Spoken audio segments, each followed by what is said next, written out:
I want to thank those loyal viewers who are joining us again after that little mishap. Larry, thank you for your patience with me as well.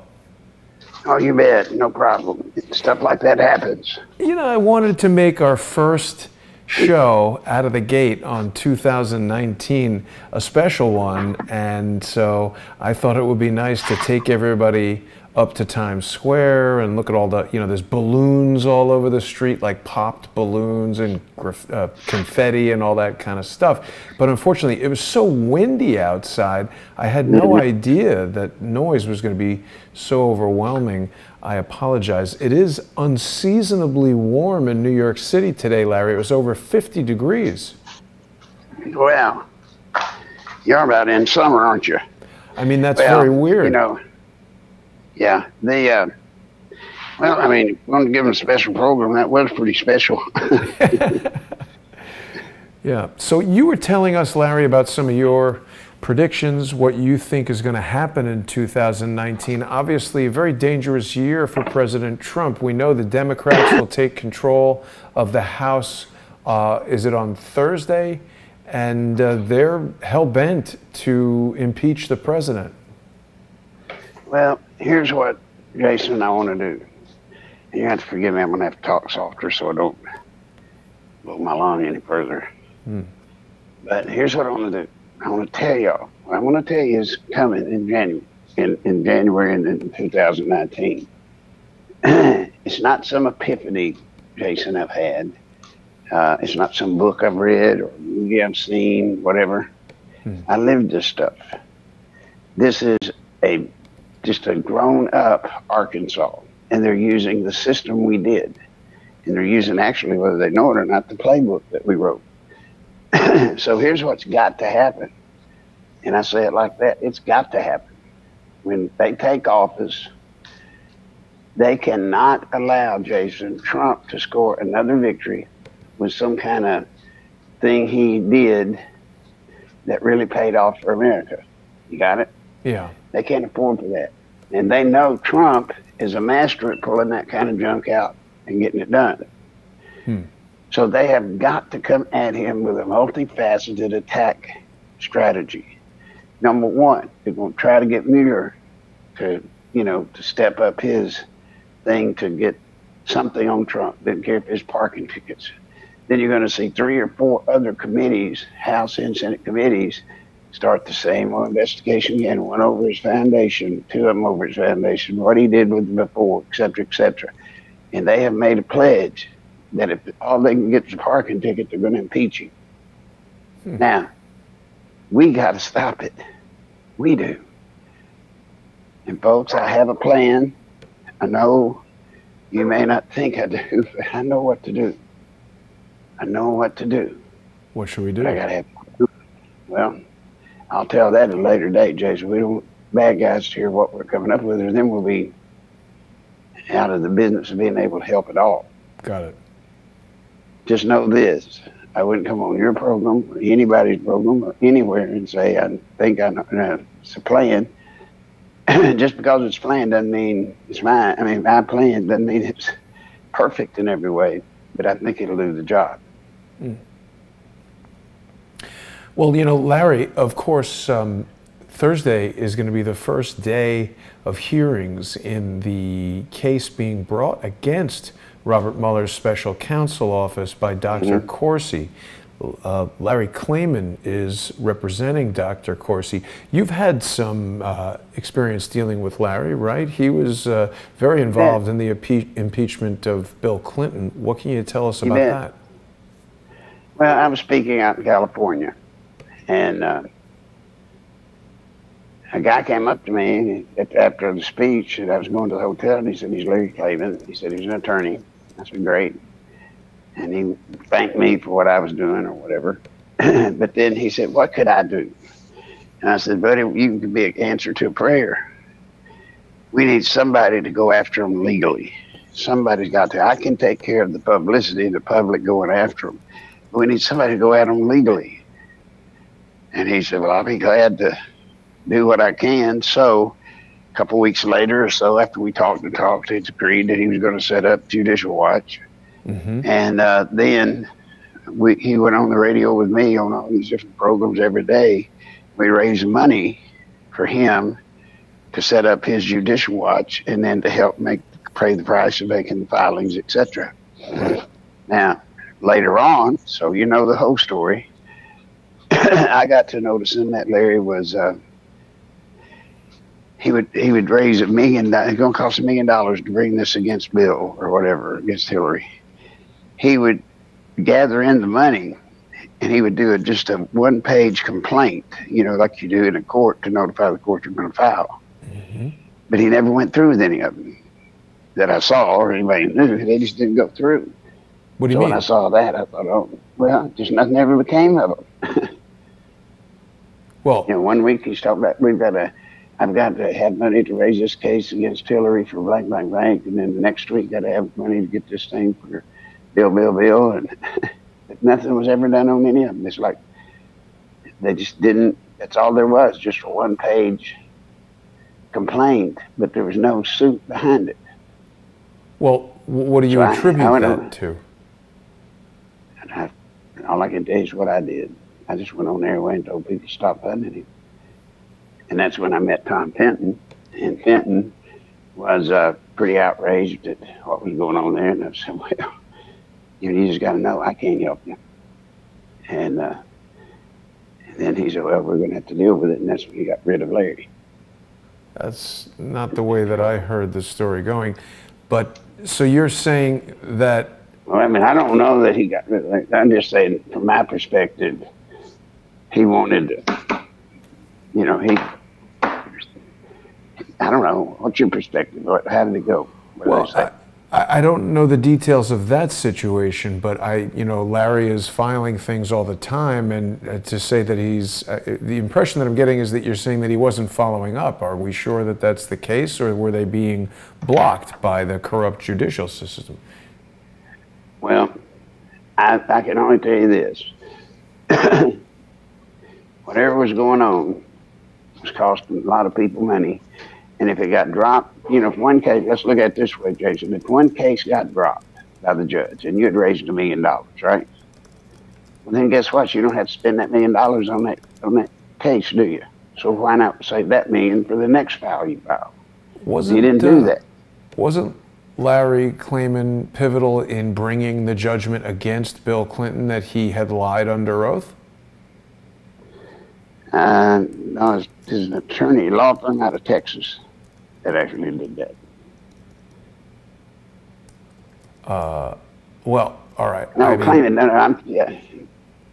I mean, he was instrumental in all of it. I'm not saying he wasn't.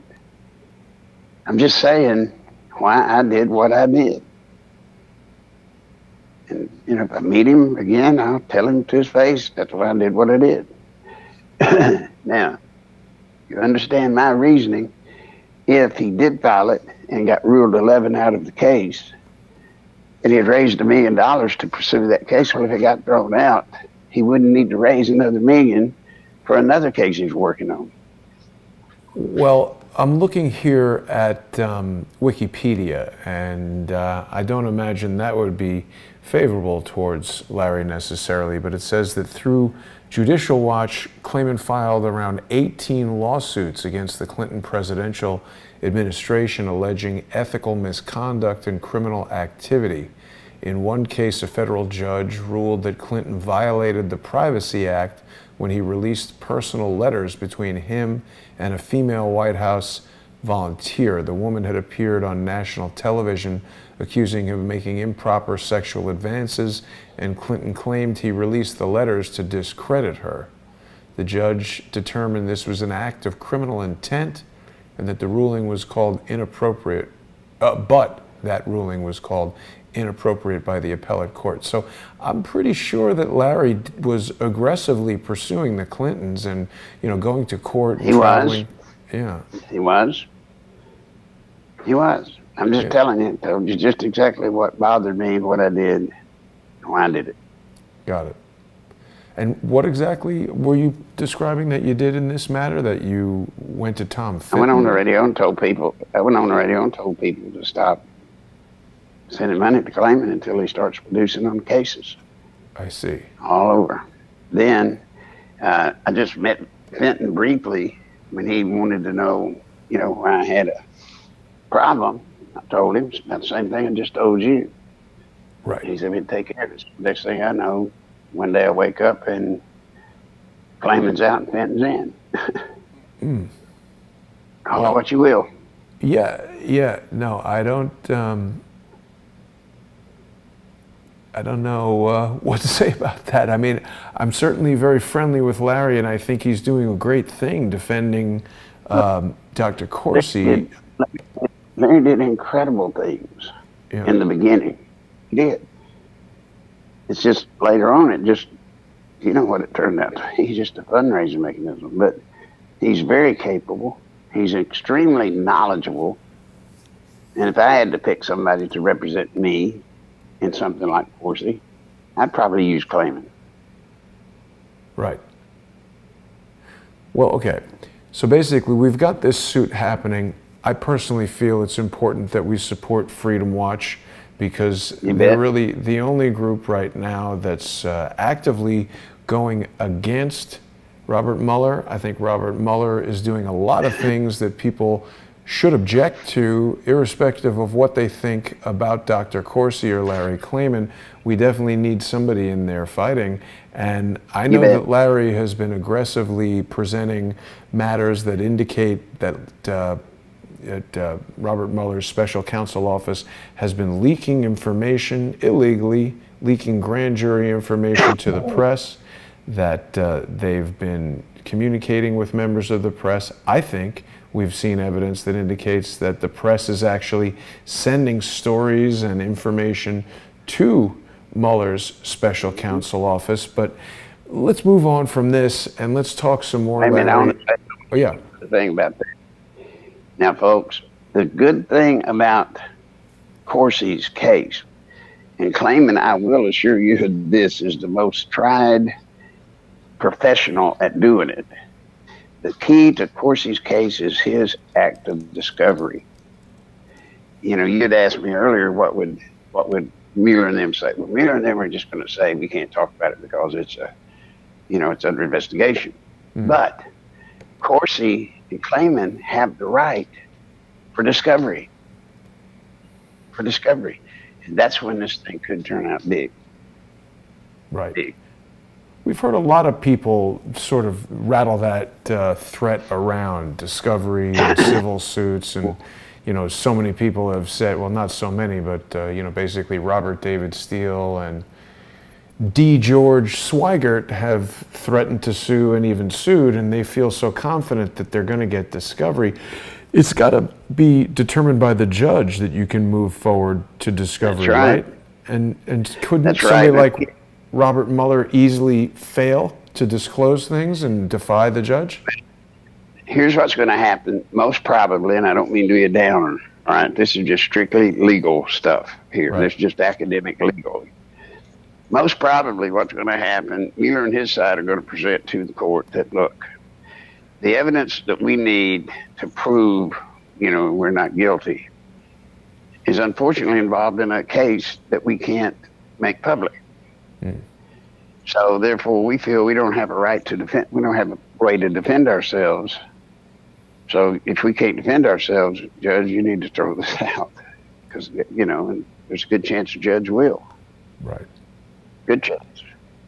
But again, if Larry Klayman is the Klayman I remember and he's on his toes, he knows better than I what's coming in that regard. Now, if he just bring Mueller up and ask him, get on the stand and testify, he's just going to give you, I can't tell you, you'll get zero information. But that discovery, if he can hold up to Rule 11, if he can make it through Rule 11, he's got a shot at discovery.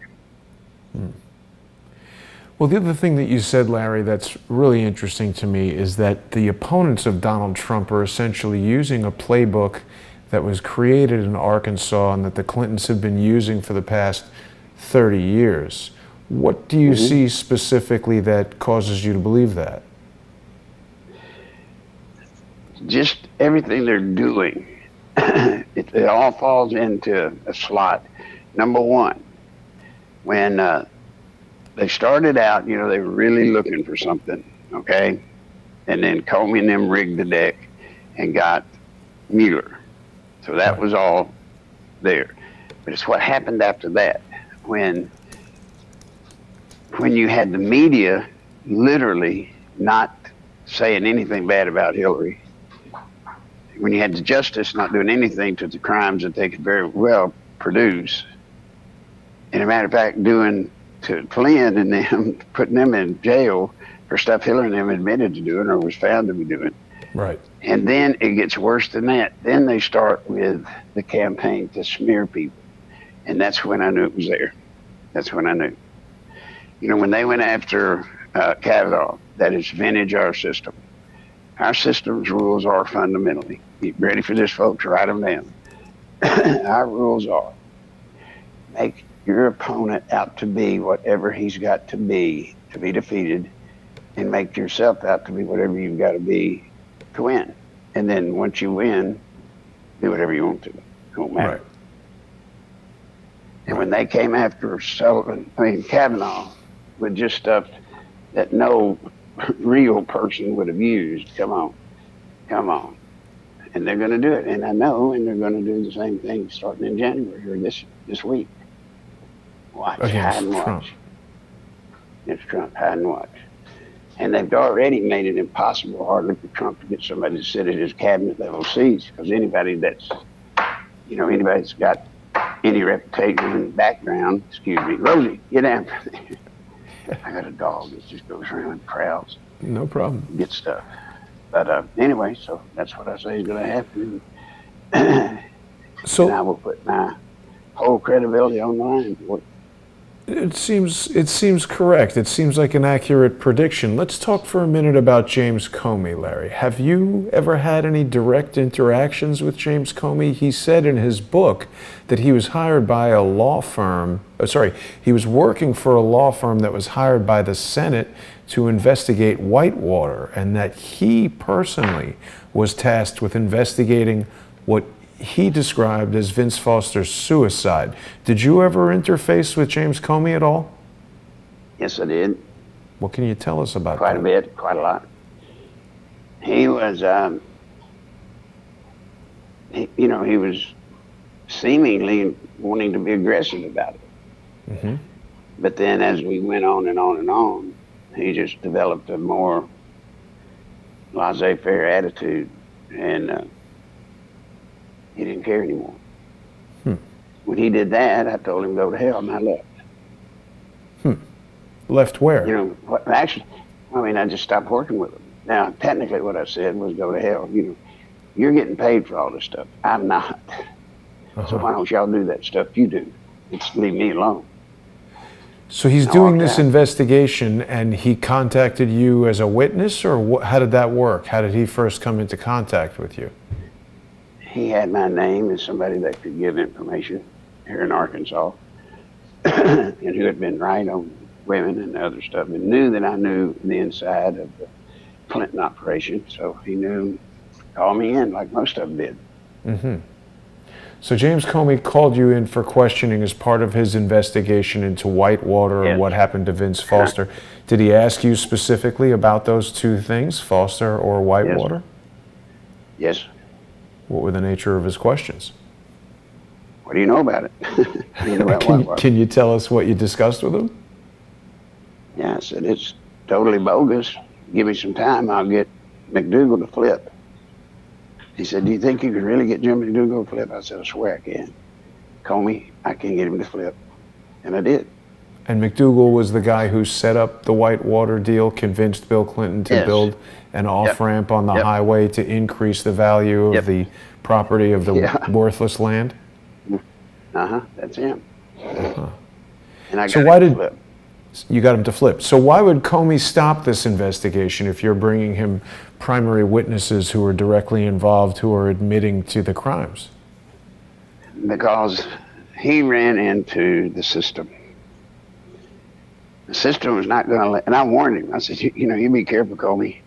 You're not going to get part of this. Oh, yeah, I am. I'm going to do it. This is a career maker. He kept saying, this is a career maker. I said, okay, fine. It's going to make it go down as about as equally as it could go up. But I said, you're not going to get anywhere. He said, why? Why did you say that? I said, well, because there's this, kind of hate to say it this way, buddy, but, there's this element in Washington that love the Clintons, and they're going to stop people from pushing them. I know. I've been there. It happened to me. Uh, you know, whatever. I said, okay. I asked him one time, he kind of got pissed at me one time. I said, God, he got up out of his desk to come greet me. He stood up, and hell, he's like 9 foot tall. And he got pissed off, and I said, Coleman, you know what we ought to do? He said, what's that? I said, I want to hang a basketball goal on your head and see if I can dunk it. I thought that was a humorous thing to say. He did not. So at what point did he lose this enthusiasm for investigating the Clintons? I'll tell you what I think. This is my opinion. You hear me? Yeah. My opinion. Yeah. When I hear somebody say, this is a career maker, I go, uh-oh.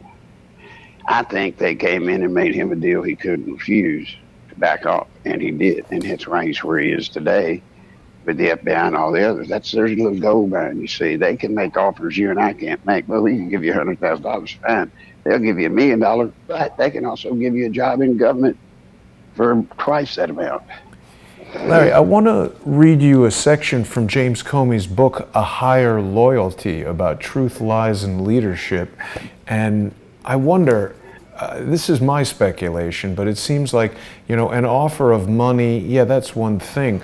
But an honest guy, particularly a lawyer or somebody in law enforcement, might be really reluctant to just openly accept a bribe. I wonder if these offers of monetary compensation or a better job aren't often countered with an offer of, if you don't take this, something horrible will happen to you. So that really enhances That's the way it's done. Yeah. That is the way it's done. So let me read you this little excerpt from the book, Larry. This is the beginning of chapter 10, entitled Roadkill, where James Comey is describing how he's never met Hillary Clinton despite trying. He says, to this day, I don't know why the meeting never happened. I suppose it could be the result of poor administrative support at Clinton's office, or she was too busy. I suppose it also could have been due to the fact that 7 years earlier, I had worked for 5 months for the Senate committee investigating the Clintons for a variety of things grounded under the heading Whitewater. I was a junior lawyer for the committee, still working at a Richmond law firm and charging the Senate by the hour. Interesting the things that he chose to make a point of. Right. But he says his focus was largely on the suicide of former Deputy White House counsel Vincent Foster and the handling of documents in his office. But my role on the Whitewater Committee was so minor and so short, I left the assignment when our son Colin died in August of 1995, that it seemed unlikely this was the reason the senator wasn't returning my calls. So he goes on to say that his son Colin, who was an infant, died in the hospital right after birth of what he describes as a preventable bacterial disease. And it's caused me to speculate, would they send someone to a hospital or have a network that would reach into a hospital to the extent that someone could murder an infant? You bet. The mob will. Sure will. They will.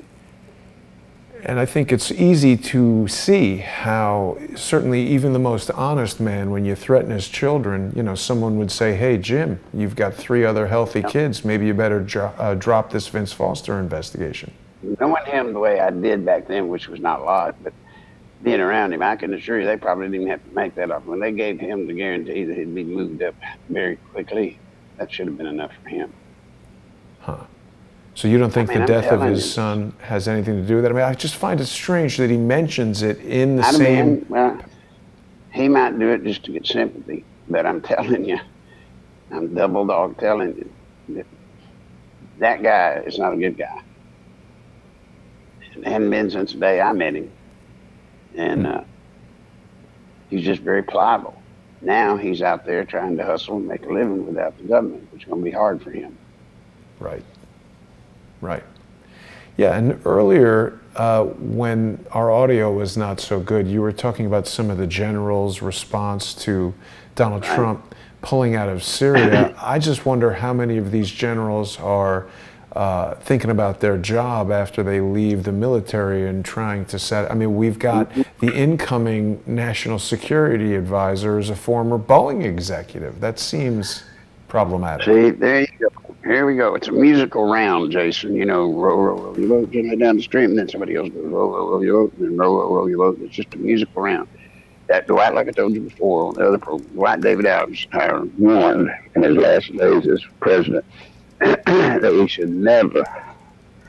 we should always be careful of the military-industrial complex. Now, it's simple, folks. It's real simple. If they make bullets and bombs, we ain't in no wars. Then we don't need no bullets and bombs. You got it? Generals are being controlled by them because of future employment and all the other stuff. Lindsey Graham, John McCain, and a few others are paid almost solely exclusively by those groups. But when you see a general, it really infuriated me when we first started in Iraq. And they started bringing these generals in from the field, supposedly, to get them to testify how good things are going. I noticed on the chest of the generals, now folks, this is big, they didn't have the 90-day badge, sort of a pink, long, rectangular thing with an old musket-type rifle in it, or Kentucky long rifle in it. Well, if you didn't have that on your chest, you were not in a combat zone for 90 days. If you ain't been in a combat zone for 90 days, what the hell gives you the right to lead young men and women into combat if you hadn't been there yourself? Well, I made such a stink over it on radio and everywhere else that guess what they did? They changed the rule where you just have to be in theater 90 days to get the badge. Boom, they all started popping up because that meant you could be in Qatar, you could be in Dubai, you could be,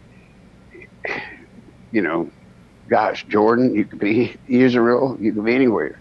As long as you're in that area for 90 days, you get a 90-day combat badge. And that is totally dishonoring. Totally dishonoring the purpose of the medal. So, Larry, what do we think about this Patrick Shanahan, who is a Boeing executive, succeeding James Mattis?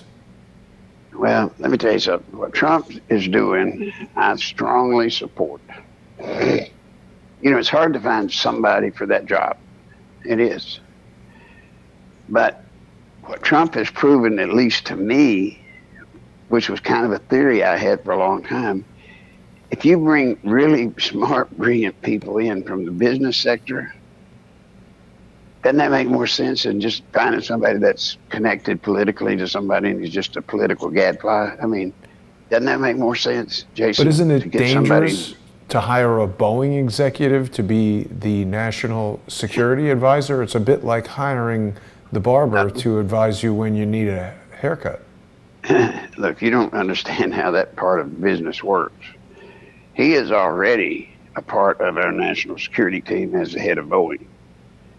And he will step right in pretty well up to date on what's going on the ground. That's what he does.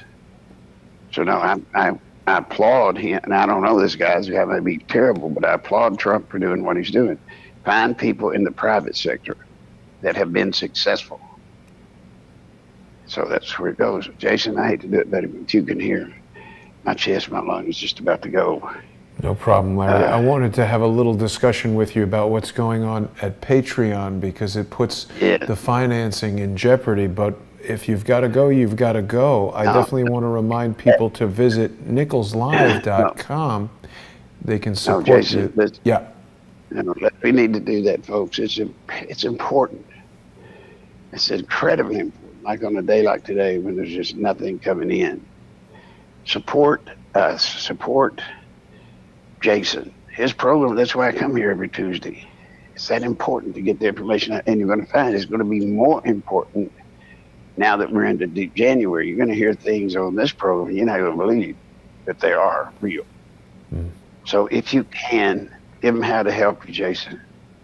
Yeah, well, the first thing I want people to know about is how they can support you, Larry. They can go to your webpage, nicholslive.com, and review all the information there. If they click on the donate button, they're going to find the information they need. They can go to paypal.com, and using your email address, nicholslive@aol.com, they can support you there. A lot of people have been very upset by what's been going on with Patreon and their abuse of people's First Amendment rights, the freedom of speech. I object to that as well, but I think there's more going on than immediately meets the eye. There was an announcement earlier today from Jordan Peterson and David Rubin, who had sort of teased the notion that they were preparing a Patreon alternative and had initially said they would announce it sometime between Christmas and New Year's. So today they had an announcement saying that it wasn't quite ready, which that I detected when I saw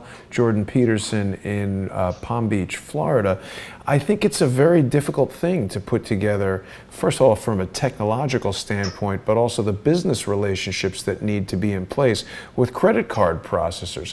There was an article in the New York Times about Patreon abandoning, well, not abandoning, but kicking out Carl Benjamin. I guess Larry needed to leave. He wasn't feeling well, so we'll have Larry back next time. But just to wrap this notion up, there was some information coming forward from Jordan Peterson and Dave Rubin. And basically what they're saying is that it's not as easy to do as they had hoped.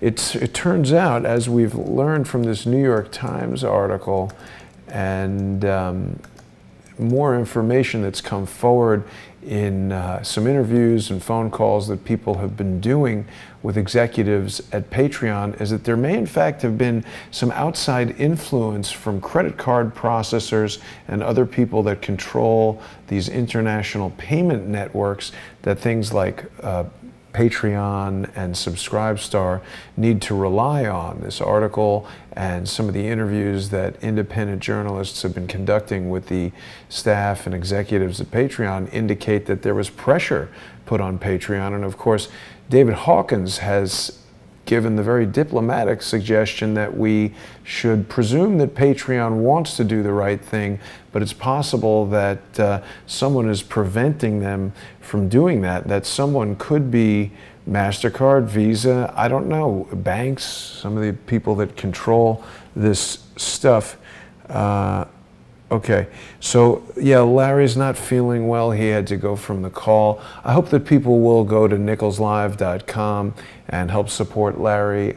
Larry's always giving us good insights. I do my best to try to direct him to information and material he's got firsthand experience with. That was quite interesting to hear about his interactions with James Comey. I hope we could have gone a little deeper on that. We had a bit of a misfire earlier today when I tried to take the show on the road up to Times Square. I wanted people to sort of see some of the aftermath of last night's big party. It's hard to believe it's already 2019. It seems like really only a short while ago that we were concerned about the problems of the millennium bug, the whole, Y2K problem that had everybody all bent out of shape. But yeah, Larry needs our help and support. This is really the only way that he earns money, as far as I know. So if people enjoy listening to Larry, please go to please go to PayPal and send whatever you feel is appropriate to nicholslive@aol.com. That's the best way to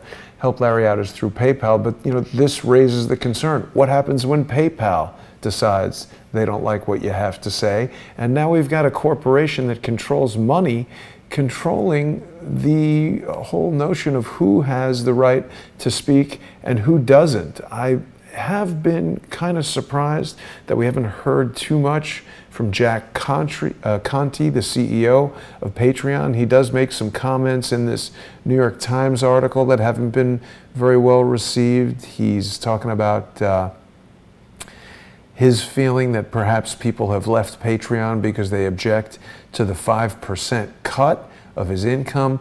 This valuation of $450 million seems high to me. I'm not sure how much money Patreon processes each year, but for them to be worth 450 million, I would imagine their revenue needs to be about 150 million, and taking a 5% cut, I don't know that they're processing that much. So it's very interesting to see what's going on with Patreon and how it will affect YouTubers and other freedom of speech minded individuals moving forward. So it's a big problem right now. I appreciate where everybody's coming from and wanting to dump Patreon, but for the time being, it is the only way that I am really effectively able to finance Crowdsource the Truth. I've been looking at Subscribestar, as I've told many people, but they also have come under the boot of PayPal. So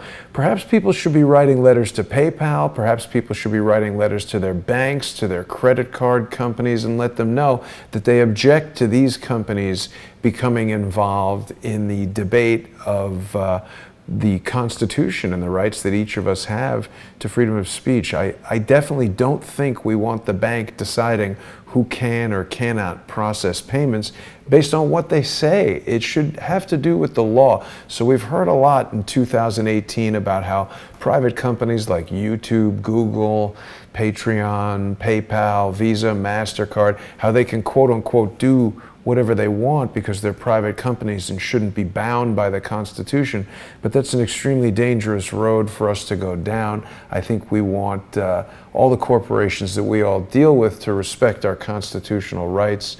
We'll be back next Tuesday with more from Larry, and I hope that everybody will remain sponsors here as we start 2019 out. I have submitted the first segment of video content that will hopefully be available on Amazon Prime. But I mean, is that really any better to be not doing business with Patreon so that we can be doing business with Amazon? The fact is, it's a bunch of rich billionaires who control the banks and the payment processing systems.